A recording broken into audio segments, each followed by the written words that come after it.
Confused where to start? UPSC. One decision can change everything. Like to thank Vajiram and Ravi. Vajiram current affairs test series Vajiram का भी काफी help Vajiram is the best. But Vajiram, it is something holistic. They helped me in boosting my confidence. Structured learning expert. Mentorship in latest results, top 10 out of 10 from Vajiram. Legacy of AIR 1. Trust. One name. Vajiram and Ravi. Hello everyone, this is Ankita Patil here. I have secured All India rank 140 in UPSC CSE 2025.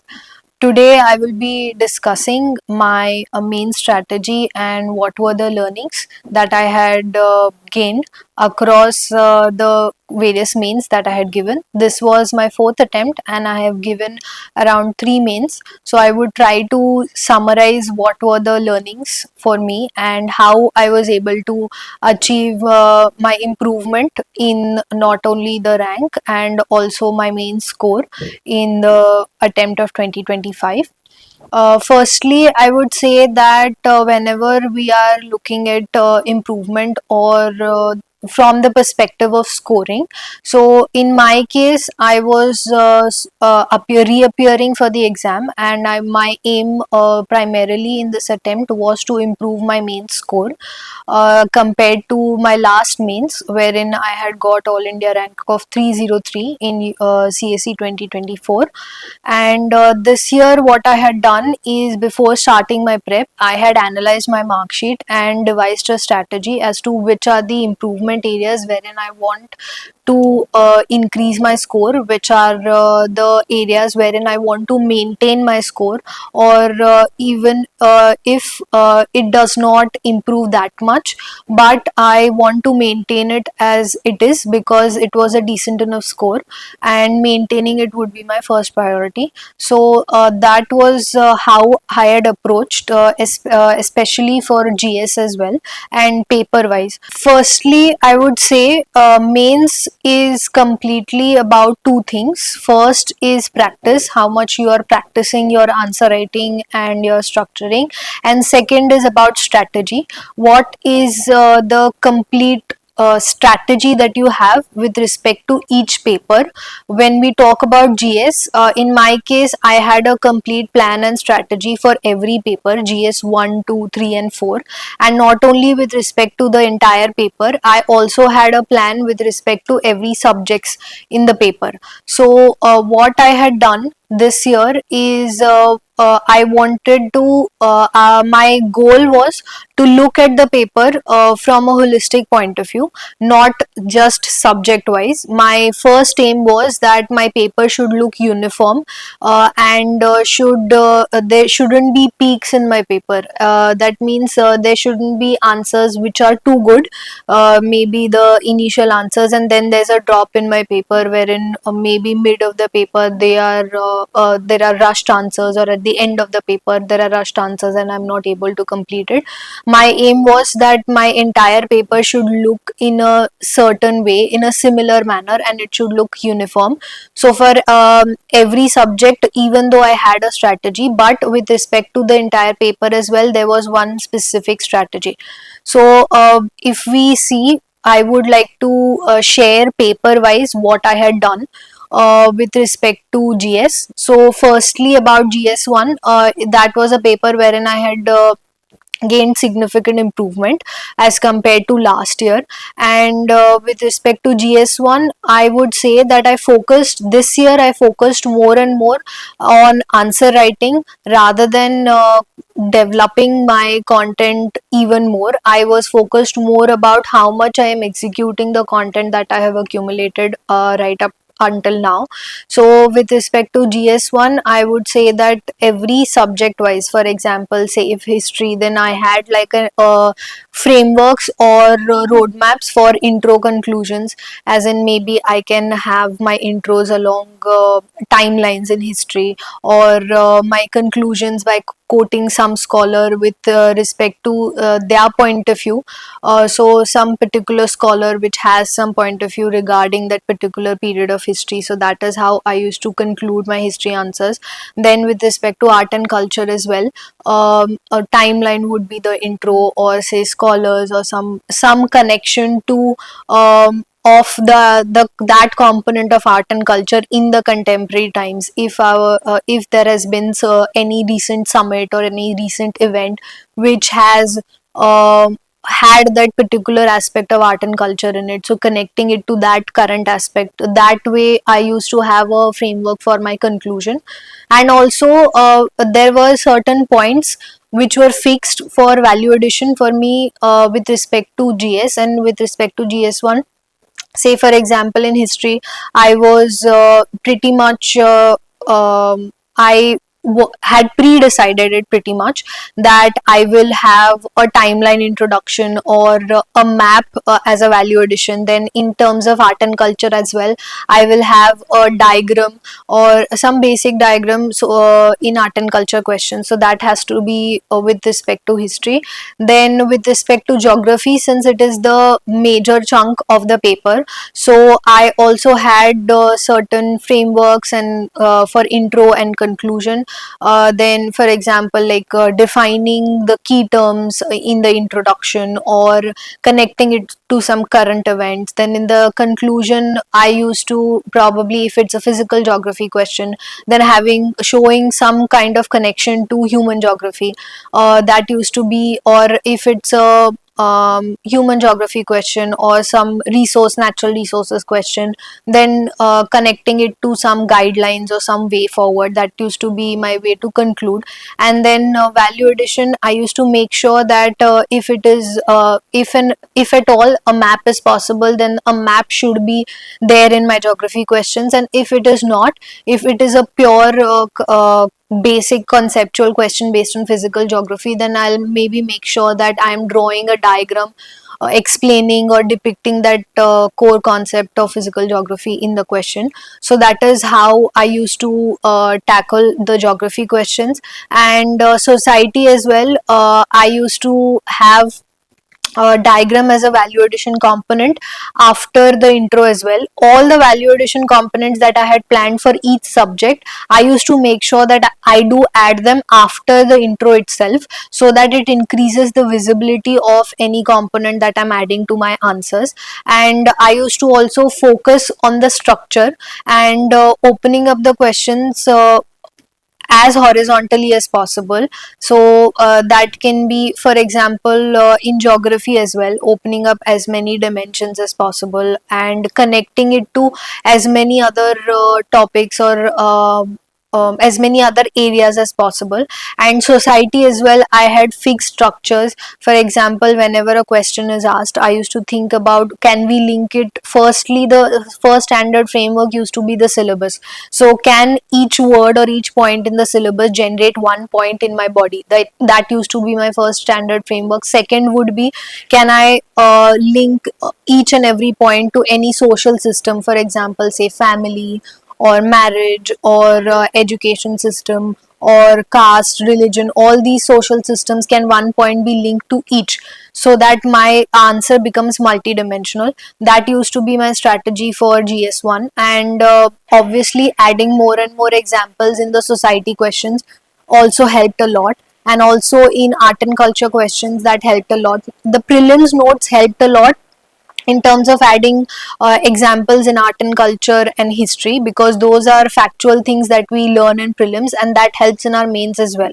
So GS1 was somewhat the comprehensive strategy for it was that the answers used to be very much multidimensional, but at the same time I focused more and more aggressively on how uniformly can I add my value addition components.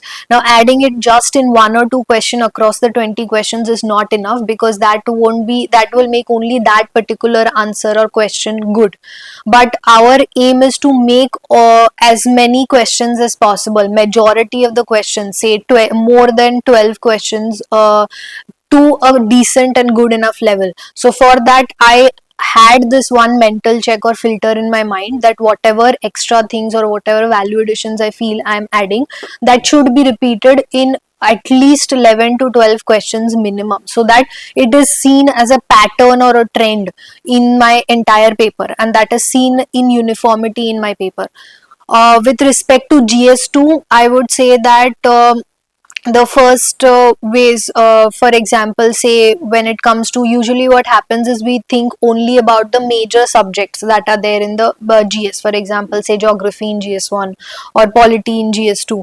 I would say that we need to prepare thoroughly that major subject in the paper, but again, along with that, to score or get that competitive edge of 10 extra marks, we need to have a supporting subject as well. So in GS2 also, even though in my previous mains in 2024 I had decent marks, and this year even though I had a narrow scope of improvement, but I did focus on what else can I add, not only in polity but also in other subjects. So the introduction in polity was fixed, say I will introduce along the constitutional lines only, or quote the basic things itself. So that would be for polity. And in the body, again, I would make sure that every question, it is possible that you can connect it to or draw from any article of the constitution. So constitutional articles or amendments need to be quoted in polity answers, and that is something that I used to make sure. And one more thing is that usually we ignore, or we rather sometimes if it is not asked explicitly, we forget to quote judgments or case laws in our polity answers. So that is also something that I made sure that consciously I'm adding them, so that they're visible in my polities answers. And apart from that, other subjects as well, say governance or social justice, I made sure that in governance, again, I added diagrams and flow charts. And maybe from a policy making point of view, so you can add pipeline of the entire policy, or whenever we have certain set of diagrams that can be added for when questions are asked about the vulnerable groups or various sectors like education, health, and so on. So that is how, after again, this came directly after the intro, so that the visibility increases. And one more thing that I used to add is I used to quote certain best practices or certain case studies that can be added in governance or social justice, and or the examples which you best practices that we study in ethics, I used to use them in governance here as well. And instead of writing it as an example below a point, I used to write it in a box, so that again the visibility factor increases there. So that is how I used to write those questions. And conclusions used to be around lines of, say, any committees that we can quote, or any judgments which have given standard frameworks or guidelines as a way forward or a solution to address the issues that we are writing in the question. So that is how I used to conclude. In IR as well, IR, I had a standard framework with respect to 2-3 areas. Firstly, I used to have a stakeholder approach that can be used in governance or social justice. Again, the stakeholder approach or the level wise approach, as in what are we go from a bilateral, regional, multilateral, so all these level wise approaches in which you can brainstorm your points. And then I used to have a sectoral approach, wherein based on every sector I used to have 3-4 pointers in which I can generate 1 point. So this was like a standard framework that I had for IR. And one more thing that I had added is, probably I made sure that somewhere or the other, if possible, I can add a map, so that has a good impact in the answer. And since there's one point in our syllabus regarding international organization, so I had like set intros for not every organization but just the mainstream organizations. In along the lines, I had 2 things ready for them. One is the basic information about that organization regarding its membership or regarding its establishment. So that is something that we do in prelims as well. So I used to revise that, so that if at all I do not have any other way of introducing the question, I can have that as a fallback option. And for the conclusions, I had certain quotes by our external affairs minister or our honorable PM or any significant person who has said good lines or regarding the significance of a certain organization or regarding geopolitics. So such quotes or such statements can be a repository which you can collect and have at your disposal, so that you can keep quoting them in your conclusion. Regarding GS3 again, since it is a paper which has the most number of subjects comparatively, so for every subject you can have a way in which you're approaching things. With GS3, the best way to generate points is by connecting it to the syllabus. The syllabus is pretty much exhaustive, so connecting it to each and every keyword of the syllabus can generate points for us. And then again, with respect to value addition, there can be 2-3 ways. For economics, we can have graphs in which we are the data we do code data throughout the paper. So is it possible to pictographically depict that same data? If we are thinking about adding something different or adding a new way, then this can be one way in which I had implemented the same data. Am I able to represent it in the form of a graph or a pie chart or anything? So that is how I used to incorporate. And in economy, then for agriculture, there used to be around now I used to try and make it. Along the lines of the frameworks or standard frameworks that I had. For example, the entire pipeline from farm to fork that we had, or the supply and demand side, or the forward backward linkages. So these were the 2-3 frameworks along which I used to brainstorm and think. And these were also my subheadings for the structure in the answer as well. So that helps a lot. That makes your answer more cleaner and makes it makes the examiner, or it shows the examiner that these are the things or these are the points, this is how I've structured, and becomes easier to check as well. So I feel that is how you can approach with agriculture or disaster management.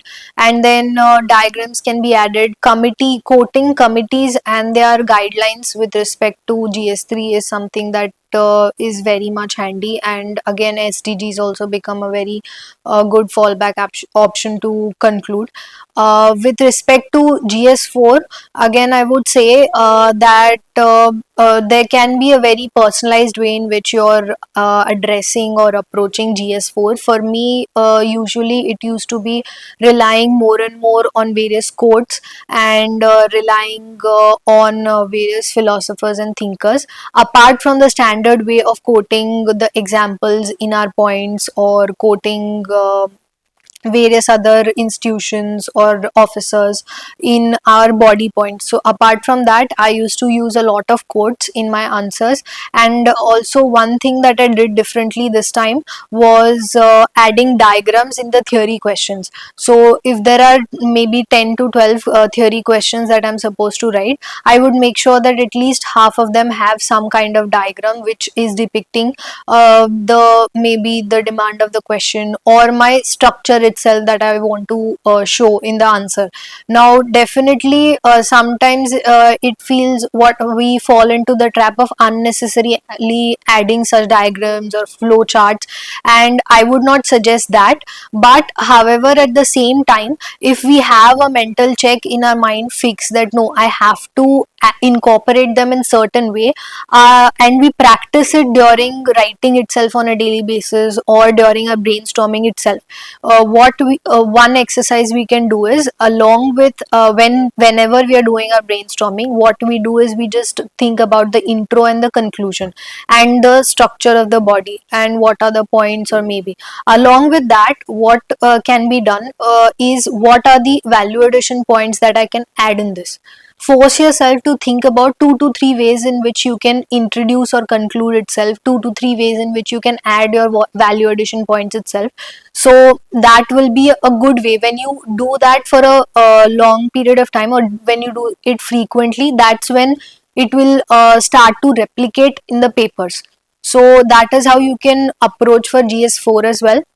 In the case studies as well, I had a fixed approach in terms of how I'm going to think, or what is the way in which I can introduce or conclude. And again, all of this is subject to what is the actual demand of the question. Along with that, I used to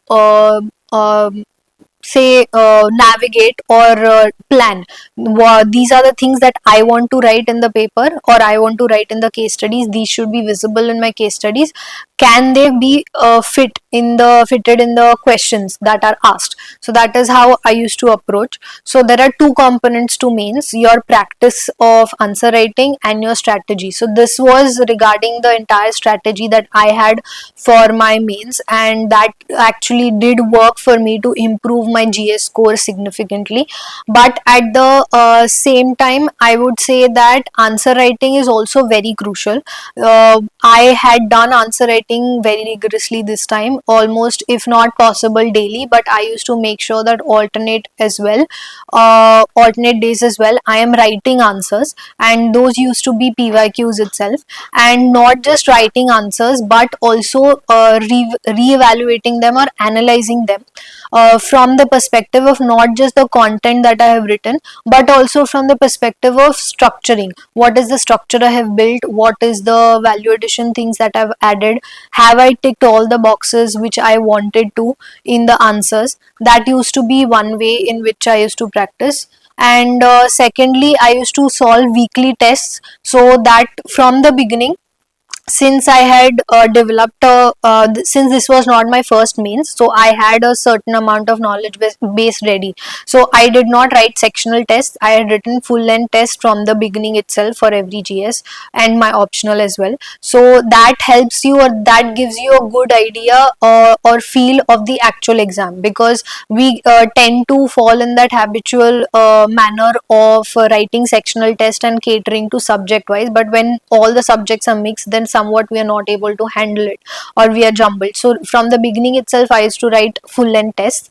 And also there was a very big or significant component of toppers copies that helped me a lot during my entire mains preparation, especially in this attempt. So I would suggest that you can pick up 2 to 3 toppers which you feel are good. You can go through their copies and shortlist 2 to 3 toppers which you feel are good, writing good, but at the same time they are aligned somewhat to your own personal style. That is what I had done during my attempt as well. I used to regularly see their papers, and I used to analyze the way in which they have introduced or they have concluded, what was their body, how did they structure it, what is that one differentiating factor that they have added in their papers. So after getting that, I used to try to emulate it in my copies or my next test or my next questions that I'm going to write. That is what helped me a lot during my mains preparation. And answer writing, the PYQs itself also helped a lot, because that helped me to make my standard frameworks and identify all the most asked themes. So many of the subject in mains actually becomes, PYQs become like a source itself for us, especially when it comes to GS1 geography. I had actually studied by writing the PYQs, and my handwritten notes of the PYQs itself was a source for me, rather than studying from anywhere else. So that is how important PYQs become in the mains preparation as well. With respect to GS, what I would say in the mains, it is not just about one subject that you're writing good. I would say you need to look at your paper in an entirety and target on how uniform it is looking. Apart from the content, we also need to give good emphasis on how you are actually presenting and writing the answers. Only content dumping might not actually give the competitive edge or the differentiating factors. If we are targeting to score more than 110 or 120 or more than 100 even in any of the GS papers, then there needs to, answer writing is the thing, or the way in which you're writing actually gives you that competitive edge, rather than actually endlessly reading and developing your content. It will not make any sense unless and until you're actually able to reproduce it in a good way on your paper. So that is what I would suggest with respect to mains and GS especially. that focus on more and more on answer writing, and how much strategically can you plan your papers methodically, subject wise, and the paper as a whole as well.